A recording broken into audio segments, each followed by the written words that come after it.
Now we've looked at the Battle of Lake Erie from two completely different perspectives, and you can clearly see that there are two sides to every story.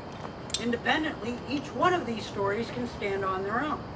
But you put those two stories together and they complement each other, and you're given a much better view of the actual battle. But just like there's two sides to every story, there are also two sides to every battle.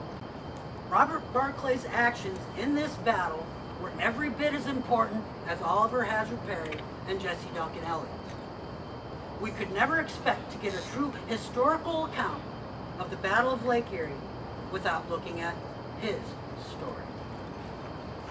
Now, Row Barclay was the son of a Scottish Prime Minister. Where Perry joined the Navy when he was 13 years old, Barclay joined the Navy when he was 11 years old. In his teens, he was a midshipman posted to Vice Admiral Horatio Nelson on his ship, the Victory. He fought at Trafalgar on the HMS Swiftsure, and he saved a large number of French sailors from the gale that came up after the storm. Now, during the Napoleonic Wars, he was serving aboard the HMS Diane. He was in command of a boarding party with the French convoy. They had lashed the two ships together, and he was climbing over the railing.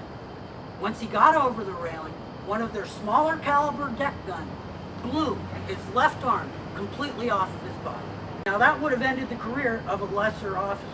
But even with one arm, he had more knowledge and more courage than any officer of equal rank with two arms. Besides, his mentor, the guy who trained him, Horatio Nelson, was missing his left arm as well. So Robert Row Barclay figured he was sitting in good company. Now, he had proposed to his childhood sweetheart, a beautiful young lady named Agnes Cossel, but he's postponed their wedding because he didn't think he was ready yet. He didn't think that he was the kind of officer, the kind of gentleman, the kind of man that would be worthy of such a beautiful young lady.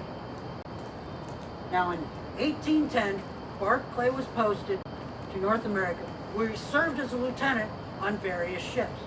But despite his skills and his knowledge, many of his fellow officers considered him only handicapped and just fodder for war. In April of 1813, he was appointed a full naval lieutenant and given command of the Northern Great Lakes. But by June, he had already been outranked by a Captain James Lucas Yo, who ignored both his seniority and all of his knowledge, and assigned him command of the Canadian Provincial Marine Squadron based in Amherstburg on the northwestern edge of Lake Erie. Now, Lake Erie, as I said before, was considered expendable by the British Higher Command. And the only reason that they actually needed anyone over there at all was for their Shawnee Indian allies under Tecumseh. When Indians went to war, they didn't just send their men. Granted, the men did the bulk of their fighting, but they also sent the whole tribe along. There was 14,000 Shawnee men, women, and children encamped around Amherstburg and Fort Malden. When he got there in June of 1813, just 3 months before the actual battle, there was already no food there. The basic supplies were down to just a couple months' worth. And he immediately sent a message pleading for more basic provisions, flour, and other foodstuffs. But none of those ever arrived. In the shipyard, they were building a 300-ton brig named the Detroit. Now, that was all fine and good, except they didn't have any sails for it, and they didn't have any guns for it. And most importantly, he didn't have any guys to man it. Any supplies or men headed his way had to come either overland or via Lake Ontario. But with Jesse Duncan Elliott's crew scouring Lake Ontario for British supplies, few British supply ships ever made it through. And thanks to Yow, none of those supplies ever made it to the other side of Lake Erie. Yow hoarded them all. But with this food situation, and the powder situation, and the Indian situation, his greatest problem was his manpower situation. Barclay had barely enough men to man 2 ships, let alone 6 of them. And he only had enough trained officers to properly operate 1. Of the 200-ish men that he did have, only 50 of them had ever been on a ship. And of that 50, less than 20 of them had any officer or sailing skills. So in the months leading up to the battle, he pleaded with the British command for more men, especially seamen. See, the Indians had no desire to do the big canoe thing, and the local militias had absolutely no sailing skills. So as their supplies kept dwindling, more and more of the militia would begin deserting and heading back to home. Perplexed, he asked a general friend of his what he should do, who replied that the ordnance and naval stores that you require must be taken from the enemy, whose resources upon Lake Erie must become yours. Well, he blockaded Presque Isle, and he begged Yao to coordinate with the British Army and attack the shipworks in Presque Isle. Well, the Niagara and the Lawrence were still stuck inside Presque Isle. But Yao continued to ignore all these pleas. Barclay blockaded the harbor for as long as he could, but when he ran out of rations, he was forced back to Amherstburg to resupply. Now, thanks to Perry's incredible luck and Elliott's unquestionable skills, they would bring the total American fleet against him up to 9 sails. With that contingent on the lake, Fort Amherstburg and Detroit and the western Great Lakes were essentially blockaded. No fresh men were coming to Barclay, and no supplies were coming. Well, he had been left with no choice. If he didn't open a channel for supplies, the people underneath his wing were going to begin starving to death. Once the Niagara and Lawrence were on the lake, his primary concern had to be getting that 300-ton brig, the Detroit, ready. So he had to take sails from the Queen Charlotte, which made the Queen Charlotte slower, and to arm her, he had to use the 19 land-based guns from Fort Mullen. Now, these guns were 4 different calibers of long-range guns that he didn't have any fuses for. So to fire them, they would have to fire a pistol at the touch hole of each gun to set them off. Each gun was mounted differently, and he could not afford the power to train his inexperienced crew to fire them. He dispersed his officers, few as he had, throughout his fleet. And he tried to drill his men, such as they were, as much as he could, but the bulk of their training on the guns was essentially watching someone else do it, and then going through the motions on their own gun without doing the big bang part. Once the American fleet converged around Put in Bay, he was rendered unable to train his scratch crews of farmers, musicians, cobblers, and soldiers to sail anymore. He had what he had. Now, the Indians' families were beginning to starve and threatening the war. Some of the Indians had resorted to slaughtering milk cows and killing dogs to feed their families. By September of 1813, Amherstburg was so short of supplies that Barclay's sailors had already been on half rations, and he had to hide the last of the spirits for a day that he knew was not too far away. By September 10th, the garrison had only enough provisions to last 1 more day. If Barclay didn't get control of the lake, they were going to start dying of starvation anyway. So he dispersed the last of his spirits to his men. The wind was easy and slightly with him as he spotted the American fleet. Barclay lay in close column, with the Chippewa ahead, followed by the Detroit, the Hunter, the Queen Charlotte, and the Lady Prevost, and the Little Belle. And I can just see Barclay standing there on the deck of the Detroit with his one good arm clutching the rigging of his ship as 9 American sail, fully armed, bore down upon him. A few of his musically gifted seamen struck up the song Rule Britannia to calm their hearts a little, which wafted across the Lake Erie. And at noon, at September 10th of 1813, the light and contrary winds of war shifted to the American advantage.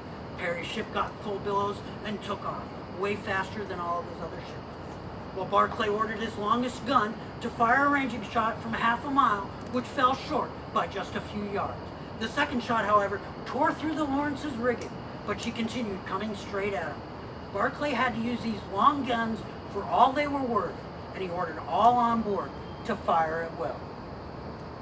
Now remember, all of the guns on the Detroit had to be fired by firing a pistol at the touch hole, where the men on the Lawrence could just light the fuse, turn around, and cover their ears. The men on the Detroit had to load a pistol, hold their other, try to plug their ear with their shoulder, shoot it down into the touch hole, into a great big gun that was much too big for the space that they knew once it fired was going to go that way. The fact that they hit the Lawrence at all is absolutely amazing, let alone hitting it 4 or 5 times before she drew a sighter. Perry lets loose his first broadside, which thunders into the Detroit with such force that it lifts the entire ship and hurls her crew against the decks and bulkheads. After the first broadside from the Lawrence, the Detroit's rudder was completely destroyed, leaving her crippled. Now every gun still on her blocks is fired again, which silences over half of the carronades on the Lawrence against her. The Lawrence fires her second broadside, which blasts through the bulwarks, the rails, and the mast. The splinters of wooden debris become shards of death as a great big chunk of this shrapnel rips off a major chunk of Barclay's thigh. Writhing in pain, he is held below as the battle continues to rage above. The Hunter and the Queen Charlotte come to the aid of their flagship as the Niagara and Caledonia continually fire at their adversaries with their incessant long-range fire. The Queen Charlotte passes the Hunter and starts firing upon the Lawrence with her carronades, with each such blast quieting the Lawrence more and more until all of the Lawrence's guns are silent. As the battle begins to soften, Barclay is returned back to the deck of the Detroit with his legs splinted, bandaged, and still bleeding, and watches Perry go over the side to the awaiting rowboat as he rows off. Barclay orders them to fire, try to hit him, but they can't. Well, Perry gets over there, and basically all the guns go silent. The Lawrence finally strikes her colors. Was the battle over? Had he actually won? Were all the other ships afraid to face him? Other than random fire from the Caledonia, the rest of the American fleet lay silent. Some of his crews began to cheer and start to play until poof, the winds of war again go to the American advantage. Barclay sees the Niagara coming and orders the Detroit and Charlotte to come about to present their fresher sides to their rapidly closing enemy. But the Detroit was so badly damaged by the successive broadside attacks of the Lawrence and the Queen Charlotte, and the Queen Charlotte's officer had almost been completely eradicated by all of the Kentucky sharpshooters. His ability to maneuver his ships was gone, and the two ships plowed into each other, desperately entangling the rigging with the other. The men hacked at the ropes with hatchets and axes, and the Niagara bounded the waves with their strong and proper breeze. Perry breached the British line and lets loose his dual broadside, which raked the Detroit and Queen Charlotte from stem to stern. Elliott brings all the smaller gunships up into the battle, and 4 of Barclay's ships are now caught in a terrible crossfire. As these smaller ships reap their havoc on the British fleet, Barclay's right shoulder blade was absolutely shattered by a load of grape shot. By this time, all of his powder was spent. Most of his officers were dead, and Barclay felt himself to be mortally wounded. His right leg was useless. His right arm was just basically hanging there. He orders his colors struck and instructs a trusted officer to tender his sword, for he had no arms left to offer. After the Battle of Lake Erie, Perry's surgeon felt that Barclay's wounds were so bad that he was absolutely positive he was going to die. And after such a gallant and courageous effort, Perry arranges a swift parole for his most respected adversary. Once paroled, Barclay soon faced a court-martial for the loss of the entire British fleet. As he was escorted into the courtroom, basically carried into the courtroom, his obviously mutilated body brought tears to the men who served with him and the men who would stand in his judgment. As the evidence was all laid out, it clearly exonerated him. On the contrary, in his loss of the Battle of Lake Erie, he was found to have been more honorable, more courageous, and more valiant than any naval commander who had ever won one. He was acquitted of any wrongdoing, but he became so deeply depressed by his appearance that he offered his fiancée a release from their engagement. But she responded that if there was merely enough of him to hold his soul, then she would marry him. And she did. And the two of them eventually raised 8 fine children. Years later, he was invited back to Quebec for a special dinner to be held in his honor. At this dinner, the inhabitants of Quebec presented Robert Barclay with a superb piece of plate on which the following inscription was engraved. Presented to Captain Robert Row Barclay of His Majesty's Royal Navy by the inhabitants of Quebec in the testimony that they justly entertain of the exalted courage and heroic valor displayed by him and the officers, seamen, soldiers, and marines under the flotilla under his command in an action with the greatly superior fleet of enemy upon Lake Erie on the 10th day of September of 1813. When the presence of a few additional seamen was only wanting to have effected the total discomfiture of the hostile squadron of Captain Barclay, it may most truly be said that although he could not command victory, he did more. He nobly deserved it. Thank you.